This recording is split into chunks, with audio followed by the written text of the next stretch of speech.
పార్థసారథి గారిని, సుభాష్ గారిని, వీళ్ళందరినీ ఎందుకు సస్పెండ్ చేయలేదు?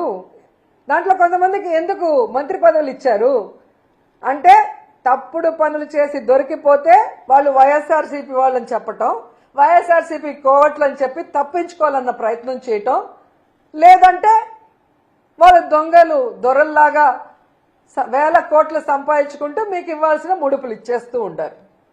సో మీరు పట్టించుకోరు. ఎందుకు ఇది నేను చెప్తున్నాను ఇంత గంటాపదంగా అంటే ఈ లిక్కర్కి మూలం సురేంద్ర నాయుడు. ఈ సురేంద్ర నాయుడు అనేవాడు లోకేష్ గారికి మీకు ఎంత సన్నిహితులో ఒకసారి అందరూ కూడా రాష్ట్ర ప్రజలు గమనించాలి. ఈ సురేంద్ర నాయుడు అనే అతను తెలుగుదేశం పార్టీ అవునా కాదా? ఈయన చంద్రబాబు నాయుడుకి లోకేష్కి కావాల్సిన వ్యక్తి కాదా?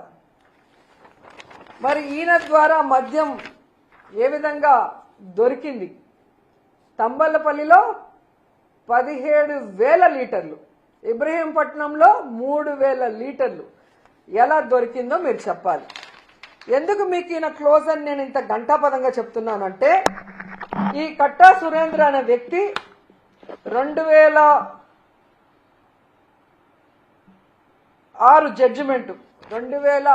జడ్జిమెంట్లో ఇతను ఒక వ్యక్తిని పొడిచి చంపేశాడు అని ఇతనికి లైఫ్ ఇంప్రిజన్మెంట్ ఇచ్చారు.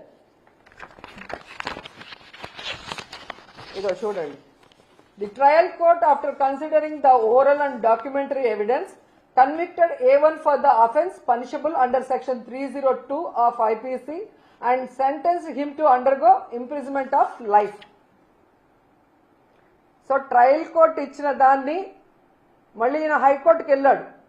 హైకోర్టుకి వెళ్తే నువ్వు చేసింది కరెక్టే కదా, చంపింది నిజమే కదా, సో నీకు ట్రయల్ కోర్టు లైఫ్ ఇంప్రిజన్మెంట్ వేసింది కరెక్టే కదా, అదే మేము కూడా వేస్తున్నామని ఈయనకి లైఫ్ ఇంప్రిజన్మెంట్ ఇచ్చారు. జీవిత ఖైదు వేసిన వ్యక్తి బయట ఫ్యాక్టరీలు నడుపుతూ ఎలా ఈ కల్తీ మద్యాన్ని అమ్ముతున్నాడు? ఈ విషయం ప్రజలు గమనించాలి.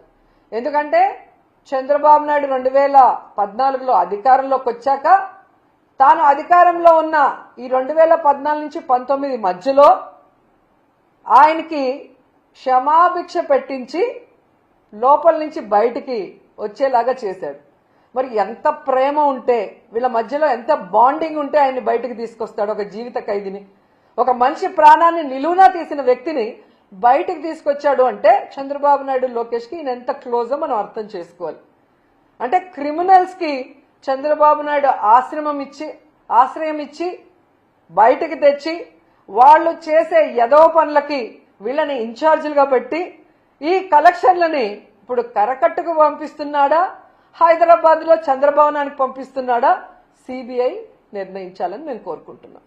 ఎందుకంటే ఒక రాష్ట్రంలో కల్తీ మద్యం ఫ్యాక్టరీలను నెలకొల్పి విచ్చలవిడిగా కల్తీ మద్యాన్ని రైట్ ట్రయల్గా అమ్మిస్తూ ప్రజల ప్రాణాలు తీస్తుంటే ఈరోజు చంద్రబాబు నాయుడు ప్రభుత్వానికి సంబంధించిన ఒక కమిటీ వేస్తే అది ఖచ్చితంగా చంద్రబాబు రాసిచ్చిన స్క్రిప్టే వాళ్ళు చదువుతారు. దానివల్ల ఎటువంటి ఉపయోగం ఉండదని గతంలో చంద్రబాబు నాయుడు అధికారంలో ఉన్నప్పుడు నారాయణ స్కూల్స్లో జరిగిన మర్డర్స్లో కానీ ఇలాంటి అనేక విషయాల్లో, మన గోదావరి పుష్కరాల్లో కానీ అలాగే తిరుమల తొక్కిసలాట విషయంలో కానీ ఇలా అన్నిట్లో ఒక తూతూ మంత్రంగా ఒక కమిటీని వేసి చేతులు దులుపుకుంటారు. ఇది మేము ఒప్పుకోం. ఇది ఎంతో మంది ప్రజల ప్రాణాలు సంబంధించింది, పోయాయి చాలా మంది ప్రాణాలు, చాలా మంది మహిళల మాన ప్రాణాలు పోయినాయి, వాళ్ళ పసుపు కుంకుమలు పోయినాయి, వాళ్ళ తాలిబొట్లు తెగిపోతున్నాయి. కాబట్టి మేము మోడీ గారికి చేతులెత్తి రిక్వెస్ట్ చేస్తున్నాం, సిబిఐ ఎంక్వైరీ వేయండి, దీంట్లో తప్పు చేసిన వాళ్ళు ఎంత పెద్దవాళ్ళైనా